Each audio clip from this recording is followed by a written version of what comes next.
उत्तर प्रदेश और उत्तराखंड विधानमंडल की महिला सदस्यों का सम्मेलन कानपुर में आयोजित किया गया। इस अवसर पर उत्तर प्रदेश के मुख्यमंत्री योगी आदित्यनाथ भी मौजूद रहे। कार्यक्रम को संबोधित करते हुए मुख्यमंत्री ने उत्तराखंड विधानमंडल की महिला सदस्यों का स्वागत किया और बताया कि उत्तर प्रदेश विधानसभा पिछले 3 वर्षों में अपने इनोवेशन के लिए जानी जा रही है। उन्होंने यह भी कहा कि उत्तर प्रदेश देश की पहली विधानसभा है जिसने ई विधान को सफलतापूर्वक लागू किया। सीएम ने इस सम्मेलन को एक सराहनीय प्रयास बताया। उत्तर प्रदेश विधानमंडल से जुड़े हुए हमारे सभी विधानसभा और संसद में जाने वाली हमारी सभी मान्य सदस्यगण और उपस्थित अन्य बहनों और भाइयों, मैं सबसे पहले कॉमनवेल्थ पार्लियामेंट्री एसोसिएशन के इस महत्वपूर्ण जोन से जुड़े हुए उत्तर प्रदेश उत्तराखंड के महिला सदस्यों का कानपुर में इस सम्मेलन में हृदय से स्वागत करता हूं।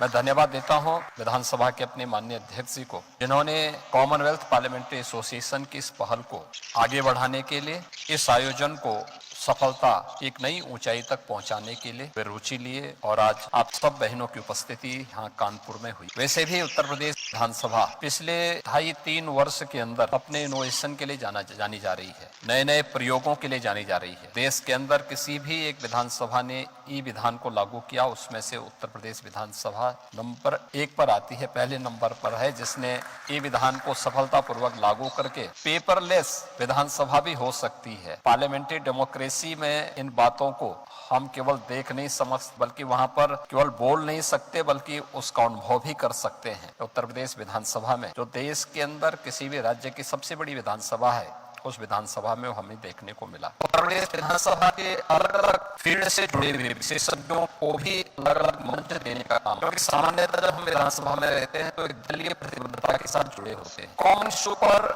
सहमति नहीं बन पाती। लेकिन जब हम अलग अलग फील्ड से जुड़े हुए अधिवक्ताओं के साथ, चिकित्सकों के साथ, अभियंताओं, अभियांत्रिकी के साथ जुड़े हुए जो लोग हैं, मानविकी के साथ जुड़े हुए जो लोग हैं, साइंस बैकग्राउंड से जुड़े हुए जो सदस्य हैं, या समाज जीवन के अलग अलग पक्ष का प्रतिनिधित्व जो लोग करते रहे हैं या उनके पास उस प्रकार का अनुभव है, उनके ग्रुप के साथ बैठते हैं तो दलीय प्रतिबद्धता से ऊपर उठ करके फिर हम समाज के बारे में सोचते हैं, देश के बारे में सोचते हैं। उस पहल को भी अलग अलग तबके के मान्य सदस्यों की उपस्थिति के समय उनके साथ अलग अलग चर्चा के माध्यम से भी उत्तर प्रदेश विधानसभा ने आगे बढ़ाया है। और आज उत्तर प्रदेश और उत्तराखंड की सभी माननीय सदस्यगण, महिला सदस्यगण यहाँ पर आज उपस्थित हुई हैं। यह एक सराहनीय प्रयास है। मैं स्वागत करता हूँ उत्तराखंड विधानसभा की माननीय अध्यक्ष श्रीमती रितु खंडूड़ी जी का। उन्होंने अपनी बात को कही यहाँ पर और बहुत प्रभावी ढंग से उन्होंने अपनी बात कही। उनका पारिवारिक पृष्ठभूमि राष्ट्र के लिए समर्पण की एक पृष्ठभूमि है। उनके पिता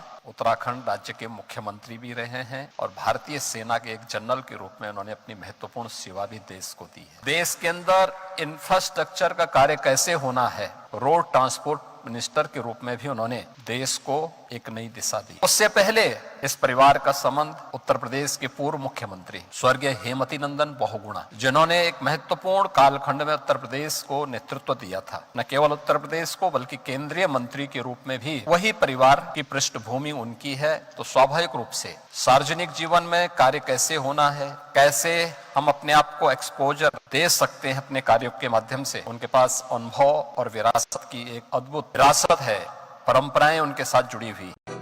राष्ट्र सर्वप्रथम, राष्ट्र सर्वप्रथम, राष्ट्र सर्वप्रथम, राष्ट्र सर्वप्रथम।